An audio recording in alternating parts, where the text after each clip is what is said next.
ML Medios y Radio ESME presentan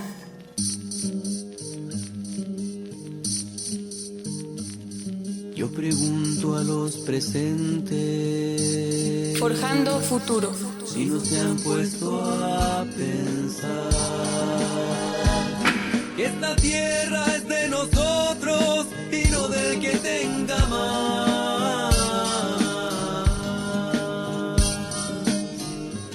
Un programa para promover la acción y reflexión en torno al acontecer político, nacional e internacional. Que si las manos son nuestras, es nuestro lo que nos den. A desalambrar, que la tierra es nuestra, es tuya y de aquel, de Pedro y María, de Juan y José.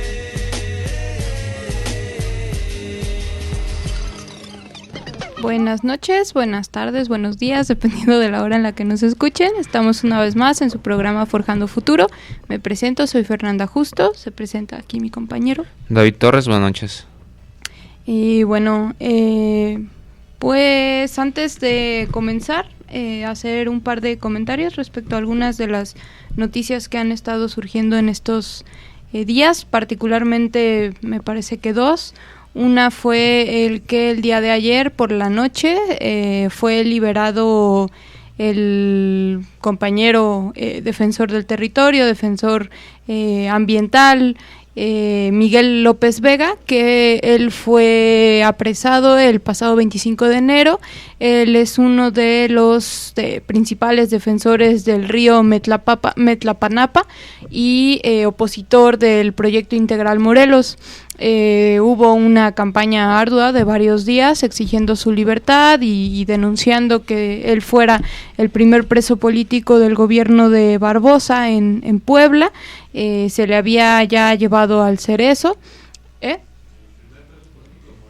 Incluso el primer preso político de Morena, no nada más específicamente pues del gobierno de Puebla. Entonces, pues en ese sentido sí hubo una gran campaña, incluso hubo una movilización exigiendo su liberación por parte de comunidades indígenas y bueno, pues finalmente el día de ayer por la noche, insisto, sí salió libre, pero vamos, se enmarca, me parece, en una política que continúa de hostigamiento a diferentes defensores, sobre todo pues del territorio, los recursos ambientales, etcétera. De hecho, el día de hoy también sale una nota respecto a que van hasta ahora 13 activistas asesinados en este año, ¿no? Y son todos defensores del medio ambiente. Obviamente la mayoría no hay justicia. Estamos también en el marco de un aniversario más del asesinato de Samir, del primer aniversario, del compañero Samir Flores, también opositor, uno de los principales dirigentes de la oposición al proyecto Integral Morelos, y bueno, pues sigue sin esclarecerse este crimen, e incluso pues agregando a todo esto, apenas me parece que fue también el día de ayer, que hoy por la mañana, ¿no? Sale la noticia de que fue encontrado Homero Gómez, el defensor de la mariposa monarca. Si ustedes recuerdan, hace alrededor de 15 días comentamos que estaba desaparecido. Bueno, pues el día de hoy es encontrado sin vida, ¿no? Entonces, insisto, pues son rasgos de una política que continúa de agresiones sistemáticas y vamos a qué niveles, que cobra la vida de compañeros que están pues poniendo el cuerpo en defensa de cuestiones que nos deberían de importar a todos, ¿no? Y que deberíamos de estar todos involucrados, todos y todas. Me parece que bueno, también se encuentra pues en este marco de la lucha contra los megaproyectos, contra el capitalismo extractivista, etcétera. Entonces creo que pues desde estos micrófonos obviamente hacemos un llamado a que estemos al pendiente, a que podamos cubrir de solidaridad estas luchas para que nos sigan cobrando la vida de más compañeros y compañeras, ¿no? Obviamente pues exigir justicia por los asesinados, por los desaparecidos, que se les encuentre, que se les busque realmente. Han salido igual un poco en este sentido notas en estos días, sobre todo después de la movilización que realizaron el domingo pasado familiares de desaparecidos en diferentes partes del país, teniendo quizá como punto central la Ciudad de México por las personas que fueron convocantes, que un poco son como más visibles, ¿no? O personajes públicos como Sicilia o como otros, pero que también estuvieron ahí las familias, por ejemplo, del periodista Javier Valdés, estuvieron familiares en general de desaparecidos y desaparecidas. Hubo una réplica aquí mismo en Jalisco, y las familias lo que denunciaban es que, bueno, el presupuesto que destina el gobierno local, el gobierno de Jalisco, para la búsqueda de desaparecidos es sumamente bajo. De entrada, decir que en comparación con lo que se destina para espectáculos, pues es mucho menor, ¿no? Entonces, ¿cuáles son las prioridades de este gobierno en medio de una crisis de violencia tan fuerte como la que venimos viviendo en México, ¿no? Entonces, sí, aprovechar pues estos primeros minutos para hacer la denuncia de todo esto y, bueno, pues ya obviamente decirles que pues estaremos dándole seguimiento a todas estas noticias y tratando de compartir también la información en nuestra página de OPT Jalisco. Si no hay alguna otra noticia, bueno, pues vamos a entrarle al tema del día de hoy. Recordarán, la semana pasada iniciamos uno de los 2 programas, este es el segundo, dedicado a Lenin. El programa pasado lo dedicamos sobre todo a su vida, a las cuestiones biográficas y a abordar un poco el contexto en el que se estaba desenvolviendo, ¿no? Y bueno, en el que actuó, en el que elaboró un montón de textos y de teoría y digamos como las formulaciones también prácticas que llevó a cabo, ¿no? Bueno, pues el día de hoy queremos enfocarnos sobre todo a profundizar un poco, o más bien hacer algunas aproximaciones, porque el pensamiento de Lenin es sumamente amplio, a las cuestiones políticas, teóricas, ideológicas que formuló que pues, para muchos y me incluyo, es considerado como el principal revolucionario de todos los tiempos, ¿no? Al menos en esta cuestión de lograr conjugar la teoría y la práctica. Insisto, me parece que de entrada sería imposible poder abordar todos los aspectos de su pensamiento político. Lo que vamos a hacer es como dar algunas pinceladas de algunos de los rubros que podemos considerar como importantes para empezar a pensar, a discutir a Lenin y me parece que también es importante decir que esto lo hacemos no únicamente como mero homenaje o mera cuestión de reivindicación de la memoria, ¿no? Sino porque pues, que pensamos que hay una necesidad de volver a traer a Lenin, de llevarlo, de sacarlo a las luchas, de llevarlo a nuestras organizaciones, a los procesos organizativos y de lucha en general que el pueblo desarrolla, ¿no? De poder retomarlo, estudiarlo y pues sobre todo sacar las conclusiones prácticas a partir de su propio estudio, ¿no? Entonces, pues eso es un poco como la justificación del por qué pensamos que es importante seguir abordando y estudiando a Lenin y bueno, pues sin más, pues vamos entrándole a él. ¿Cómo? ¿Yo sigo? Bueno, si David está de acuerdo y aquí ustedes serán testigos de que lo está, vamos a abordar... Propongo otro orden para el programa. Vamos a abordar primero algunas cuestiones que tienen que ver con el análisis del funcionamiento del capitalismo, particularmente pues su teoría respecto al imperialismo, que en realidad pues va ahí como muy de la mano también con otras cuestiones como la autodeterminación de las naciones o como el propio problema del poder, del organizativo y demás, ¿no? Lo primero que me gustaría decir es que precisamente algo que es como un rasgo distintivo de Lenin es que prácticamente todo lo que escribe, lo escribe en momentos muy específicos, ¿no? Él está participando de la lucha de clases y, por lo tanto, entendiendo que la lucha de clases es sumamente cambiante, es movimiento, pues, no podemos hablar de que todos los textos de Lenin muestren como una sola mirada, ¿no? Sino que incluso se ha dicho que, bueno, hay muchos Lenin, ¿no? Y cada uno de estos Lenin, que en realidad, pues claro, hay rasgos comunes de cuestiones de principio y de este anhelo de transformar las cosas, pero cada uno de estos Lenin pues va respondiendo justo a los diferentes momentos, ¿no? No es lo mismo el análisis que se puede hacer, por ejemplo, previo a la guerra, que ya en medio de la Primera Guerra Mundial. Y justo el texto que digamos puede servir de base para hacer o para abordar algunos aspectos de esta teoría del imperialismo, pues es el llamado imperialismo fase superior del capitalismo, que fue redactado justamente en medio de esta Primera Guerra Mundial, ¿no? Es un texto de 1916 y en resumen, digamos, pues aborda el hecho de que el capitalismo debe ser estudiado como un sistema mundial. Hoy en día nos puede resultar innegable que los niveles a los que ha llegado la globalización pues son evidentes, ¿no? Es decir, nadie podría, me parece, o sería difícil que hoy en día alguien pudiera decir que no se estudie en su conjunto. Sin embargo, en estos momentos parecía que el análisis era más bien de las particularidades de cada uno de los países, ¿no?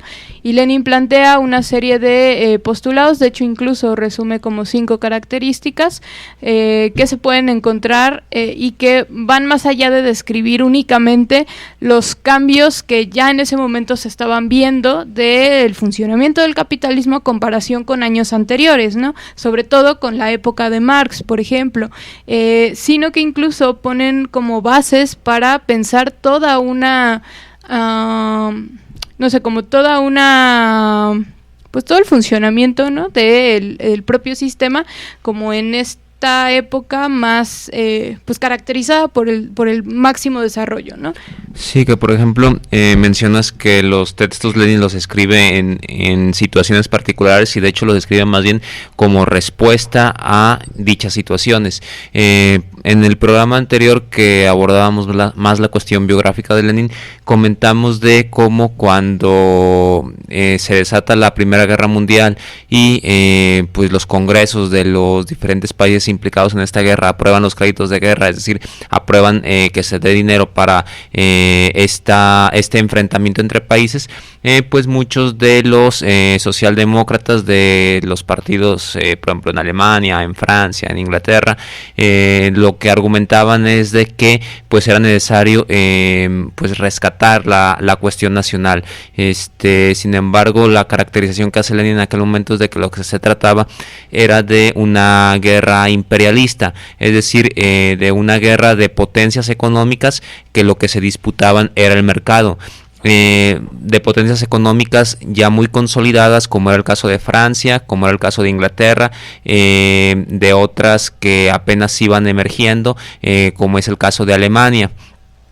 Y entonces, en este contexto es que Lenin escribe imperialismo fase superior, o bueno, en algunas traducciones fase superior del capitalismo, entendiéndose no como un avance, sino más bien como la fase más reciente que para ese momento tenía el capitalismo. Comienza en este texto Lenin a hacer el desglose de cómo por ejemplo la producción se va monopolizando, es decir, empieza a presentar cifras de múltiples economistas burgueses, los cuales pues presentan el cómo cada vez el capital se va concentrando en menos manos, en menos capitalistas, mejor dicho, de cómo surgen en una primera instancia monopolios y después agrupaciones de estas mismas empresas mediante diferentes tipos de estructuras. Por ejemplo, en el caso de Alemania surgen los llamados cárteles, que pues son uniones o contratos que se firman entre empresas de una misma rama para entre ellas fijar los precios de las mercancías, tener el control absoluto, por ejemplo, de las materias primas que se requieren para ese ramo industrial, incluso controlar todas las empresas subsidiarias, no sé, por ejemplo, hoy en día y de hecho desde entonces, para la elaboración de automóviles, pues no únicamente per se la fabricación del automóvil, sino toda la industria del hule, del metal, que es necesaria para dicha industria. y de esta manera entonces se van consolidando en una primera instancia industrias nacionales o agrupaciones de industrias nacionales, que en el caso de Alemania previo a la Primera Guerra Mundial fue como muy característico, porque Alemania entra tarde al desarrollo capitalista. Entonces el propio Estado propicia condiciones para que las empresas alemanas se fortalezcan entre ellas y puedan competir con las otras potencias capitalistas, como era la francesa y la inglesa. Sin embargo, esta conformación de monopolios o de agrupaciones entre monopolios no es algo que se dé únicamente en Alemania por esta particularidad, sino que se da en general en los países más industrializados. Está, por ejemplo, la figura de los trusts en Estados Unidos, que a pesar de que no contaban como tal con una protección estatal como en el caso de Alemania, pues también el mecanismo que se va dando es el mismo. Y esto entonces va haciendo que pues el capital se concentre cada vez en menos manos. A partir de ahí, Lenin comienza a desarrollar también la transformación que van teniendo los bancos, convirtiéndose a sí mismo en sistemas monopólicos, de ser simplemente instituciones que lo que hacían era fungir sobre todo como intermediarios para el pago entre capitalistas, o de realizar préstamos a capitalistas y demás.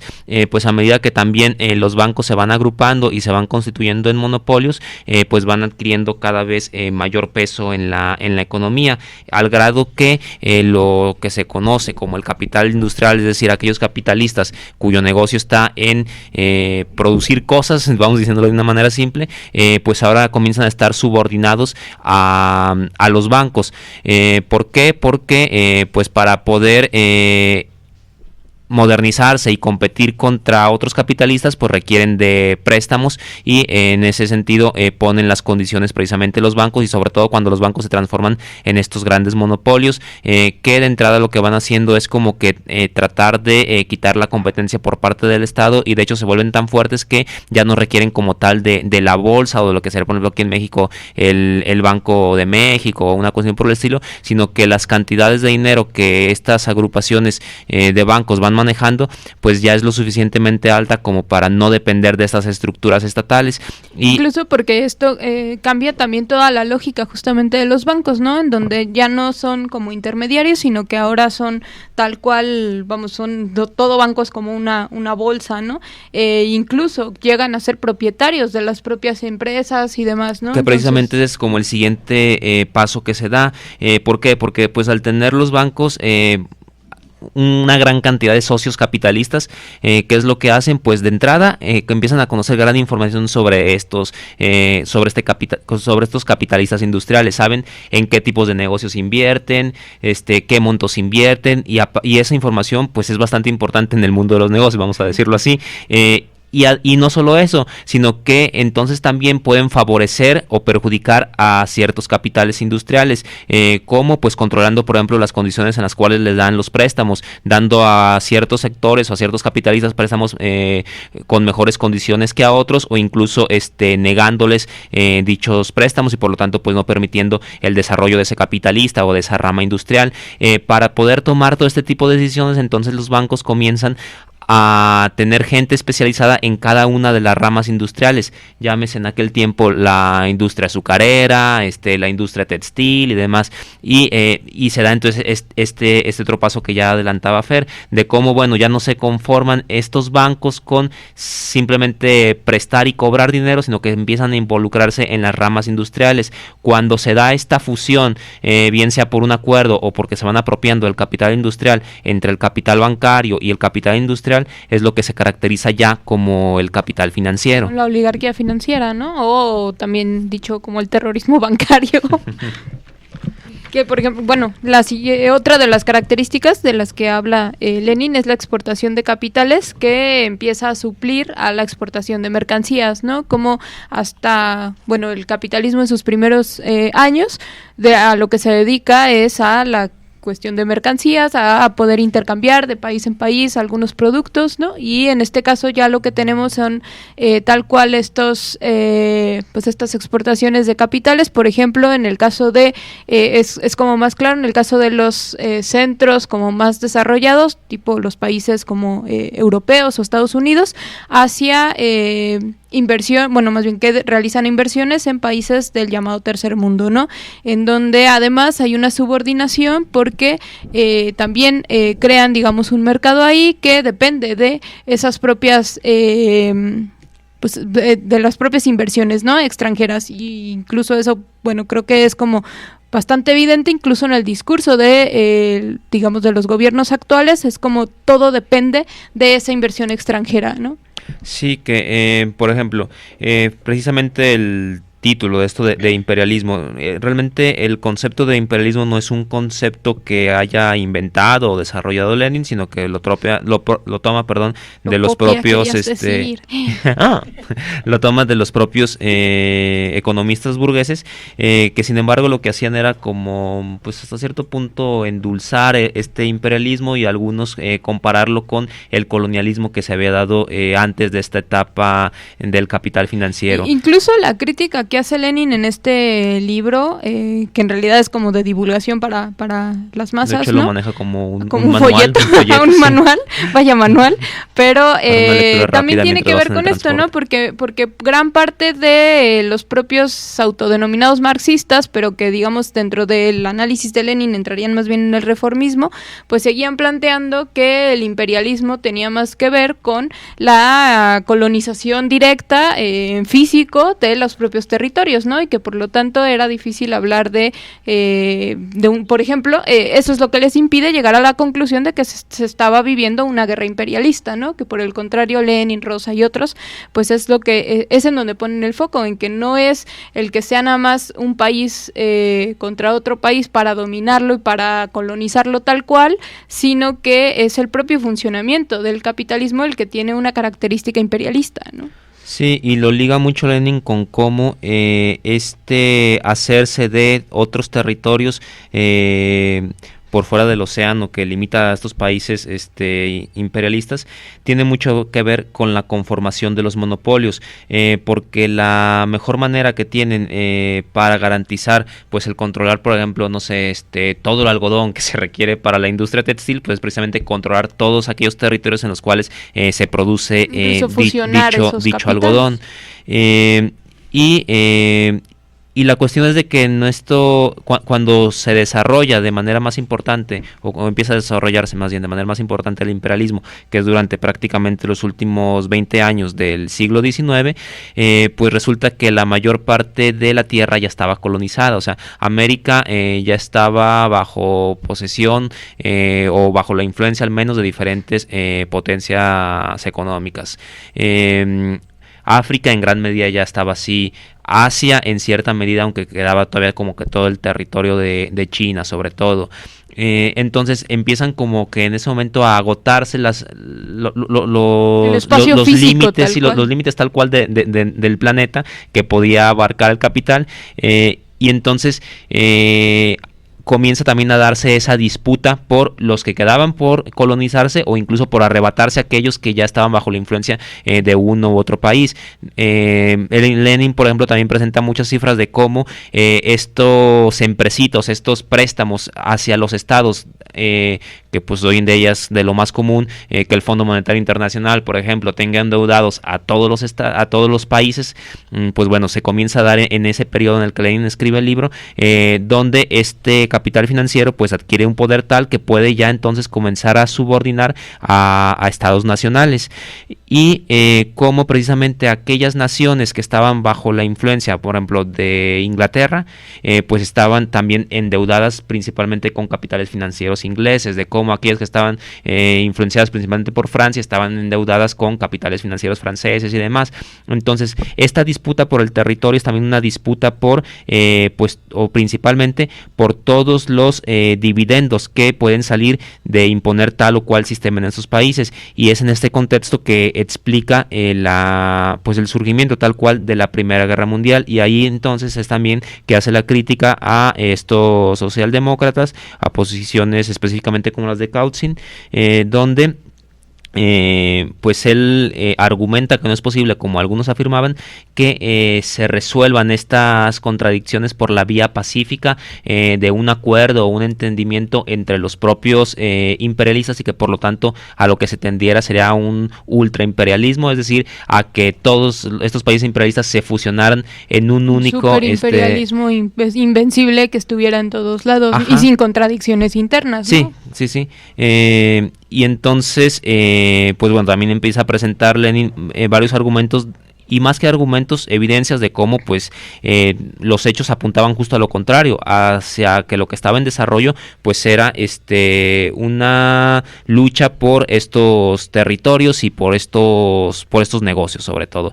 ¿Por qué? Porque finalmente en el capitalismo pues es una competencia, aun cuando sea bajo los supuestos de la libre concurrencia que era previo al imperialismo, pues bueno, aún bajo estos supuestos no es una lucha con reglas claras y limpias, vamos a decirlo así, sino pues al contrario, es ponerse el pie y ver cómo pasan unos capitales sobre otros. Incluso en eso tiene mucho que ver este análisis respecto a la concentración, a la tendencia de acumulación, concentración y centralización de capitales que Lenin analiza también en este libro, justo ubicando que bueno, así como por un lado surgen pues como estas formas, ¿no?, que ya comentabas de los cárteles, los trusts, etcétera, pero que al mismo tiempo genera estos fenómenos en donde prácticamente hay una subordinación de la mayoría de los capitales no tan grandes hacia los muy muy grandes, ¿no? Y que obviamente esto también es reflejo de estas propias disputas entre las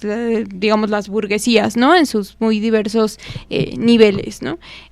Por otro lado está esta otra parte que también es una de las características que ya comentabas, que es esta terminación del reparto territorial del mundo, y de cómo ahora, a partir de ese momento, porque incluso hoy en día lo vemos, me parece, con las guerras, de lo que se trata es de puros reordenamientos, ¿no?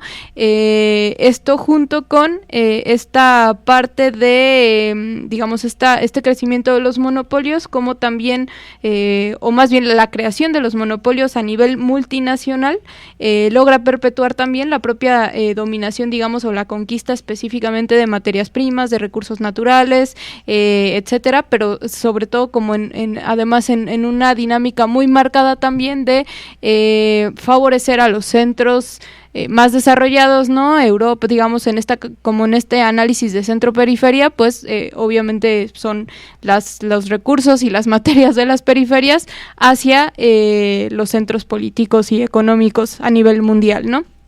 Y me parece que otra de las cuestiones que también habría que retomar, sobre todo respecto a las tareas en el propio seno del movimiento obrero, tiene que ver con una crítica que hace Lenin también respecto a cómo se van generando mecanismos para, por ejemplo, dividir a la propia clase trabajadora, ¿no? Y hace una crítica a como esta aristocracia obrera de los países que se podrían considerar como imperialistas, ¿no? En donde justo se va minando el internacionalismo proletario, y no se ven como hermanos de esos proletarios de los países del tercer mundo, ¿no? Del llamado tercer mundo, ¿no? Entonces es como esta parte de, por eso hay una subordinación de la propia clase obrera, por ejemplo, de Alemania o de Inglaterra o de Francia, a sus propias burguesías, y no una política de alianzas a nivel internacional de todos los trabajadores contra las burguesías, ¿no? Empezando por su propia burguesía, pues.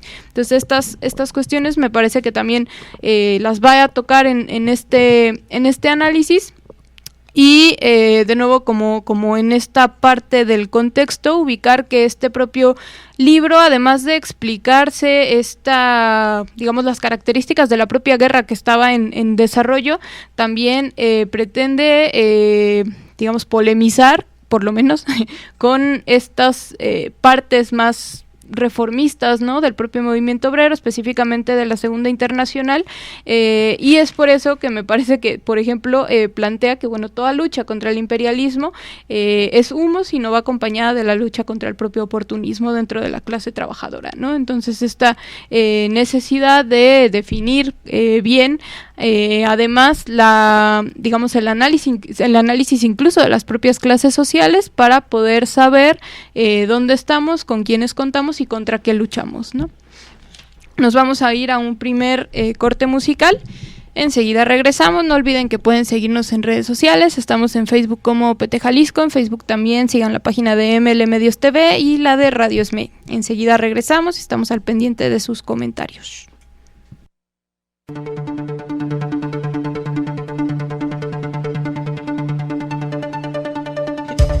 En un momento regresamos con Forjando Futuro.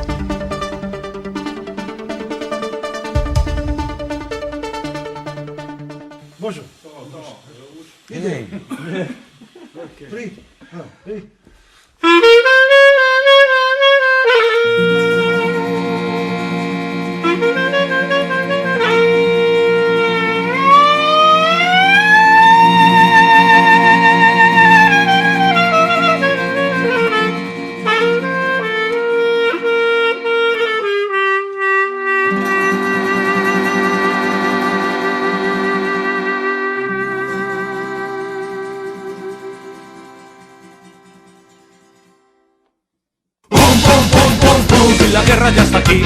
¡Ela! ¡Pum, pum, pum, pum, pum! ¿Con qué quieres combatir? ¡Ela! Tengo balas multicolor para utilizar de munición. Canto, la música es nuestro fusil. La respuesta es Kalashnikov. Kalashnikov. Kalashnikov. Kalashnikov.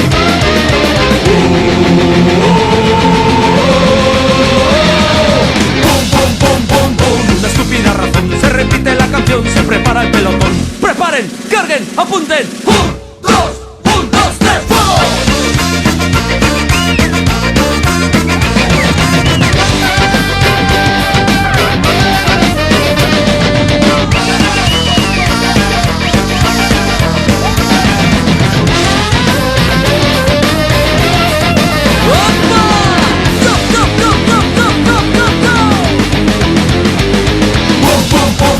Y a la mierda otro país. ¡Ela! ¡Pum, pum, pum, pum, pum! La miseria a repartir. ¡Ela! Tengo balas multicolor para utilizar de munición. Canto, la música es nuestro fusil y la respuesta es Kalashnikov. Kalashnikov. Kalashnikov. Kalashnikov.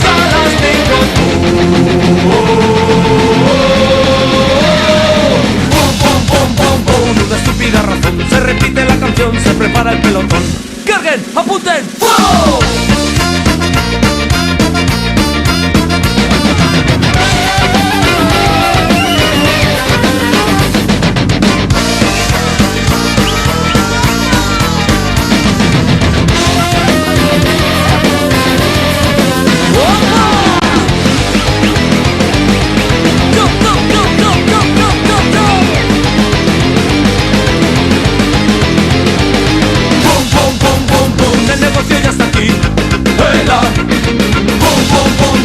¿Con quién vas a repartir?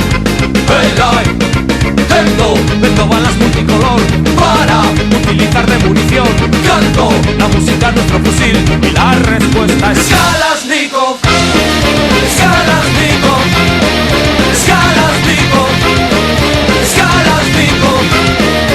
Kalashnikov. Kalashnikov. Kalashnikov. Kalashnikov.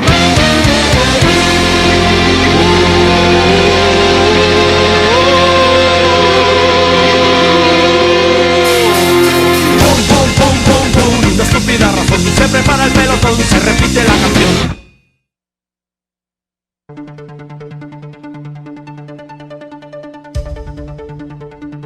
Estás escuchando Forjando Futuro. Ya regresamos.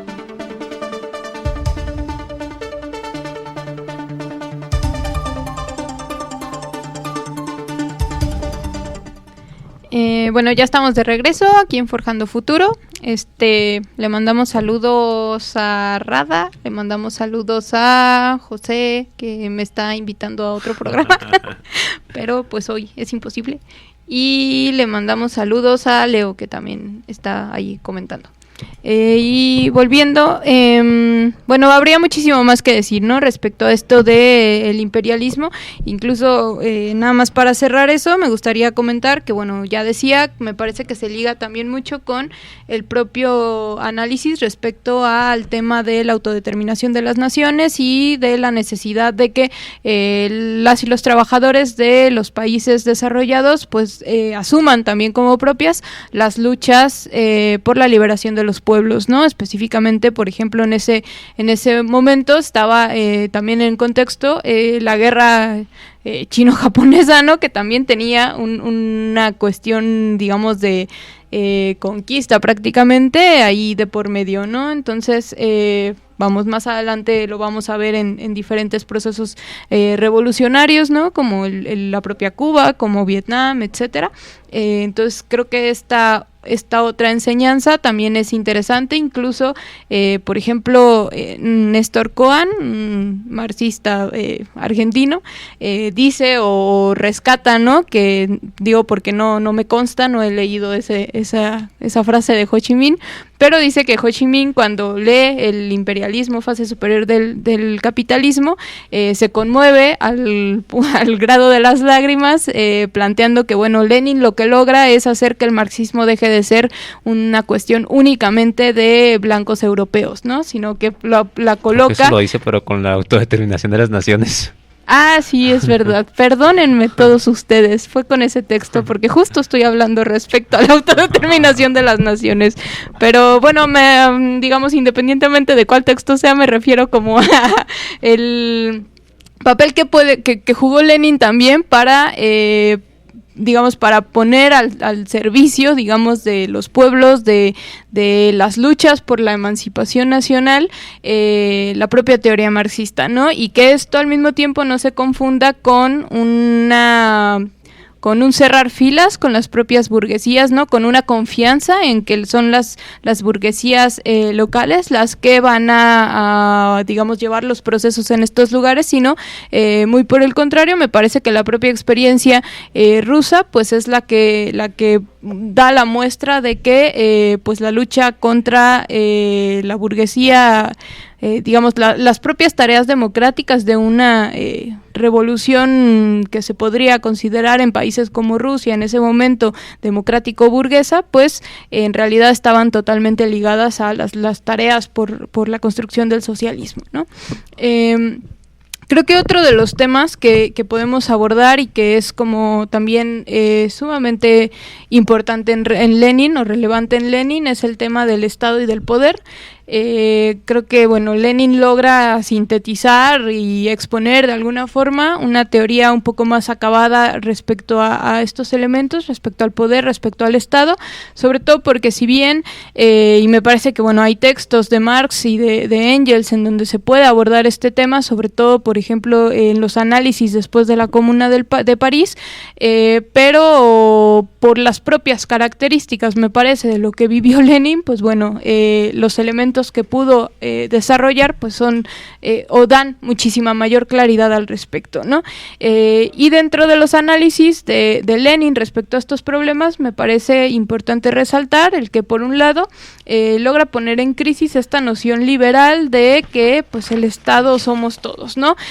Todos ubicamos, o en la escuela prácticamente yo creo que es el manualito, ¿no? De enseñarnos que Estado es aquel ente con territorio, población y gobierno, ¿no? Y es un lugar común pensar que, obviamente cargado de ideología burguesa, pensar que el Estado pues está ahí para cuidarnos a todos, incluso muchas veces nosotros mismos pues en las formulaciones de nuestras reivindicaciones, digamos, en las demandas y demás, pues exigimos prácticamente al Estado cosas que, digamos, a partir del análisis de Lenin y en general del marxismo, pues nos damos cuenta de que simplemente no va a ser, ¿no?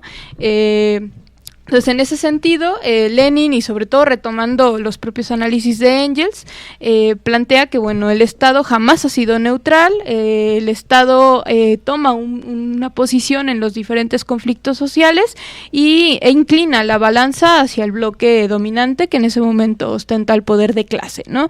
Y llámese a partir de la dominación ideológica, a partir de la dominación cultural, o incluso la cuestión, digamos, de la fuerza física, que es como una de las principales características que va a tener el Estado en general, ¿no? Digamos, no nada más pues el Estado en el capitalismo, sino el Estado en las diferentes sociedades divididas en clases sociales, pues. Siguiendo un poco esto, pues la conclusión es que el Estado no nos defiende a todos por igual, sino que el conjunto de dispositivos estatales pues van a tener como función legitimar y proteger a la clase dominante. Y con dispositivos estatales podemos referirnos desde las constituciones y la cuestión de las leyes, que de repente hay una especie de fetichismo legalista, ¿no? En donde, nosotros mismos hemos escuchado, yo creo, en un montón de compañeros decir que la Constitución mexicana es prácticamente, o al menos la de 1917, digamos antes de todas las reformas neoliberales, era un documento casi perfecto, ¿no? En el que ya no se tendría que agregar nada, ni mucho menos, y simplemente se tendría que hacer respetar, cuando pues en realidad sigue estando en el marco de una sociedad dividida en clases sociales y legitimando esta cuestión, ¿no? Obviamente hablamos del ejército y bueno, ya en el tema, en el bloque anterior hablábamos también del papel que el propio Estado juega para garantizar la dominación económica, favoreciendo a determinados monopolios, empresas, etcétera, ¿no? Y evidentemente acá pues estamos hablando también de que hay un ejercicio del poder a partir de la fuerza material, digamos la fuerza física hacia las clases populares, explotadas y dominadas, ¿no? El papel que va a jugar en todo esto el ejército, las policías, en general todos los cuerpos coercitivos, es en este sentido, ¿no? Y esto me parece que además son discusiones que están a la orden del día. Hace algunos días estaban un poco estas notas respecto al papel de la Guardia Nacional hacia los migrantes, ¿no? Y cómo, pues, al menos en mi caso, pues, se reviven estas discusiones de hace un año con compañeros de lucha, ¿no? Que decían que, bueno, pues es que la Guardia Nacional iba a actuar distinto ahora con un gobierno con un gobierno que ahora es diferente, ¿no? Y esta es otra de las conclusiones a las que llega Lenin, que bueno, para algunos puede sonar como muy obvio, pero pues parece que no lo es, ¿no? Y es que el gobierno no es sinónimo del poder y gobierno no es sinónimo de Estado, ¿no? Los gobiernos pasan, el poder se queda, ¿no? Los gobiernos pueden estar cambiando incluso su propia forma de dominación, y sin embargo hay una serie de estructuras que se mantienen y que logran cristalizar las relaciones sociales en un conjunto de instituciones que sí van a permanecer y que van a garantizar la subordinación de la fuerza social del trabajo hacia el capital, ¿no? Esto me parece que es una de las discusiones que se tienen que seguir dando, sobre todo volteando a ver a América Latina, ¿no? Toda esta experiencia de los gobiernos progresistas o llamados progresistas, la propia situación que estamos viviendo en el país, ¿no? En donde por el hecho de que haya llegado un partido o incluso como en algunos casos de América Latina, el propio movimiento social haya logrado imponerse por vía electoral en el gobierno, no significa que ahí esté el poder, ¿no? Y me parece que lo reciente ocurrido en Bolivia es una muestra de ello. En realidad el conflicto de clase sigue ahí y en cualquier momento la burguesía retoma, porque la burguesía va por todo, ¿no? Porque no cede absolutamente nada. Entonces esta parte me parece que también es importante, ¿no? ¿Hay algo, David? Sí, en esta caracterización que hace Lenin sobre el Estado, de que finalmente pues es o representa más bien los intereses de la clase dominante, pues también menciona como las diferentes posturas que hay respecto a cómo terminar con este Estado. Ahí polemiza, por ejemplo, con los anarquistas, donde desde la postura anarquista pues hay que destruir el Estado, por así decirlo, y en automático pasar a una sociedad libre de Estado, que aquí también nos cuesta trabajo un poco como que imaginar una sociedad libre de Estado, porque tenemos totalmente internalizado todas estas estructuras. Sin embargo, pues de lo que se habla cuando decimos desaparecer el Estado, pues es de que las funciones que hoy realiza el Estado dejen de ser unas funciones de poder que subordine a otros. No estamos hablando de que ya no haya, por ejemplo, quien se haga cargo de la seguridad, sino que al contrario, sería la propia población la que se autoorganizaría para hacerse cargo de su propia seguridad. Algunos experimentos o aproximaciones en este sentido pues ha habido a lo largo de la historia. Lenin, por ejemplo, retoma la relación que hace sobre todo Marx de la Comuna de París, de cómo es el propio pueblo armado el que se hace cargo de la seguridad, y no necesitamos ni siquiera irnos como tan lejos en la historia. Digo, hoy en día lo tenemos en varias comunidades indígenas, por ejemplo aquí en México, de cómo se organizan, el caso de Cherán, el caso de las comunidades zapatistas en algún momento también, pues para o de las policías comunitarias en Guerrero, de cómo se organizan para brindarse seguridad a sí mismos. Y esto lo podemos extrapolar al resto de las funciones que desarrolla el Estado. La educación, los servicios de salud y demás, no tiene por qué, más bien, en una sociedad sin Estado, todo este tipo de actividades estarían reguladas por la propia población y por lo tanto serían de toda la población. Nos dejaríamos de discusiones de que si el IMSS, el ISSSTE o a dónde acude uno dependiendo si tiene o no seguridad social, pues bueno, sería la propia organización pues de las comunidades la que garantizaría, por ejemplo, los accesos a este tipo de servicios y demás. Y decía que polemiza con las posturas anarquistas, que lo que dicen es de que hay que terminar de golpe el Estado, prácticamente como por decreto, cuando en realidad pues el proceso es muchísimo más complejo, porque no se puede simplemente, por ejemplo, cerrar hoy todas las escuelas y todos los hospitales públicos y con qué nos quedamos. No, al contrario, de lo que se trata es de ir transformando lo que ya se tiene mediante una administración de otro tipo, y por lo tanto de lo que se trata es de migrar de un Estado burgués hacia un Estado proletario, es decir, donde la clase dominante seamos los trabajadores, y entonces sí, a partir de ahí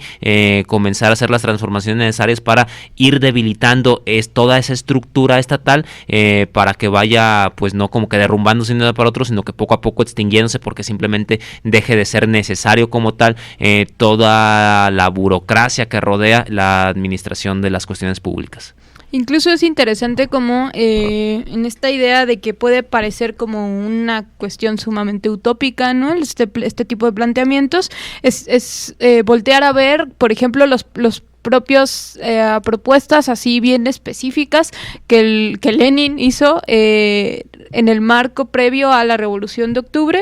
Justo, por ejemplo, se pueden encontrar algunas de estas cuestiones en las tesis de abril, en donde se plantean o se recuperan incluso cuestiones que se vivieron en la Comuna de París, por ejemplo, la eliminación del ejército regular, ¿no? Y obviamente el armar al propio pueblo para las cuestiones de seguridad, el tema de la eliminación de la burocracia, ¿no? Y incluso la cuestión de que los salarios de los funcionarios, digamos, tienen que ser el equivalente a lo que gana un obrero promedio, que tiene que ver con que sea parte, es decir, vivan la realidad del propio pueblo y por lo tanto legislen y gobiernen a partir de de sus intereses, que son los intereses del propio pueblo, ¿no?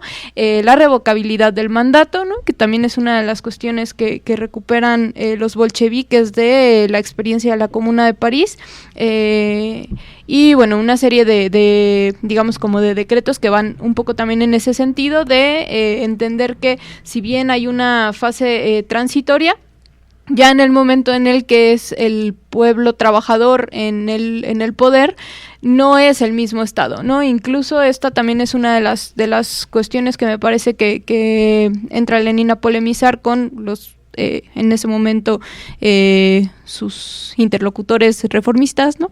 Que tiene que ver con, bueno, pues esta como idealización, digamos, de alguna forma del Parlamento, sobre todo, por ejemplo, en determinados momentos de la propia lucha en Rusia, en donde se abría este Parlamento para la participación política de todos los demás partidos y demás, y bueno, de repente había estas tendencias de, pues, a partir de reformas, ¿no? A partir de la propia participación electoral y parlamentaria, pues vamos a ir logrando ganar espacios y demás, ¿no? Ganar terreno. Acá Lenin me parece que también es muy claro respecto a que no va a haber una transformación social, no va a haber una revolución posible sin una confrontación y sin la toma del poder por parte del proletariado, ¿no? Esto va a llevar a una serie de conclusiones más, sobre todo respecto, y que es algo que también va a caracterizar a Lenin en general en su actividad política, respecto a la necesidad de que el propio de que los trabajadores y sus aliados se hagan de estas herramientas organizativas, ¿no? Particularmente, pues, la construcción del partido y el papel que el partido juega en todo en toda esta lucha por la toma del poder y por la transformación del propio Estado, ¿no? Y es igual de importante, me parece, como el ubicar el que justamente el Estado, digamos, como en general, pues es esta... Bueno, hay dos cuestiones, ¿no?, que me parece que no quisiera dejar pasar. Una es que esta crítica, porque me parece que es sumamente vigente para poder seguirla discutiendo y analizando, que es el cómo el gobierno pues puede adquirir distintas formas, eso ya lo decíamos, ¿no? Puede ser en algunos momentos una dominación muchísimo más abierta, como en el caso de las dictaduras, pero en realidad la forma, digamos, como más sofisticada que puede adquirir es justamente el de la república parlamentaria, ¿no? Porque la dominación combina cuestiones de consenso con violencia que no necesariamente es abierta, y esto de alguna manera diluye el hecho de que, o hace más difícil observar que haya relaciones de dominación y relaciones de poder en la propia sociedad, ¿no? Porque, bueno, nos conformamos, o pareciera que nos conformamos con que tenemos algunos derechos, podemos votar, podemos elegir aparentemente a nuestros gobernantes, ¿no? Pero en realidad no vemos sigue ahí ese telón que nos impide ver cómo funcionan esas relaciones de poder, ¿no? Porque también esta cuestión, bueno, pues el propio, digamos, el propio Estado, entendido como un producto histórico que depende de la propia lucha de clases, y que en ese sentido son también relaciones históricas y dinámicas a través de las cuales son ciertas clases, fuerzas, alianzas o bloques las que ejercen este poder, ¿no? Entonces, creo que es importante, sobre todo porque siempre situar históricamente las distintas formas en que se desarrolla esta dominación, pues nos permite entender que, siendo un producto histórico, también es transformable, ¿no? Y siendo un producto de las propias relaciones sociales, pues estas relaciones sociales también van cambiando y pueden irse transformando, ¿no? ¿Cuánto tiempo nos queda? Porque ya veo que se nos ha acabado el tiempo. Ok, entonces, bueno, pues con esto vamos a tener que cerrar. En realidad también nos hubiera gustado entrarle un poquito al Lenin organizador como tal, pero seguramente en algunos próximos programas. Sí, es verdad, es más, estamos a punto de arrancar una serie de sábados de formación política respecto a Lenin, 4 específicamente. Tendremos toda la información en nuestra página de OPT Jalisco para que puedan informarse bien, seguirla y sobre todo pues asistir.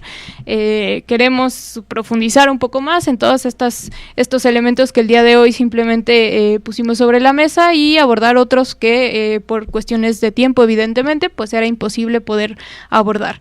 Insisto con lo que decía al principio, esto no es nada más una una cuestión de efemérides, sino la necesidad de sacar estas conclusiones prácticas de estas revoluciones tan emblemáticas como la Revolución Rusa para nuestros combates del día de hoy, ¿no? Entonces, pues en ese sentido va la invitación y el llamado. Antes de irme, una invitación también, el día sábado 1 de febrero, sobre todo porque también hay banda de la Ciudad de México que nos escucha, tenemos reunión nacional de la OPT en las instalaciones del Sindicato Mexicano de Electricistas a las 10 de la mañana. Pueden encontrar la información también en la página de OPT Jalisco o en la página de OPT Partido Nacional. Y bueno, pues obviamente también hacer un llamado, una invitación a las compañeras que nos estén escuchando, aquí soy de Guadalajara. El próximo martes todos los martes previos al 8 de marzo vamos a reunirnos en el Parque Rojo a las 6:30 de la tarde. No, los martes. Como mujeres de la OPT hacemos la invitación abierta. Vamos a estar analizando algunas cuestiones. Este martes próximo vamos a abordar qué es una huelga de mujeres y cómo la construimos, ¿no? Y bueno, pues estaremos sacando varias actividades ahí para que puedan sumarse. Con esto nos despedimos. Gracias a quienes nos estuvieron escuchando y nos volvemos a escuchar la próxima semana. Forjamos futuro organizándonos, resistiendo, escuchando y caminando. Forjamos futuro cuando decidimos no soportar más la realidad que nos imponen y decidimos transformarla. Les esperamos en la próxima emisión.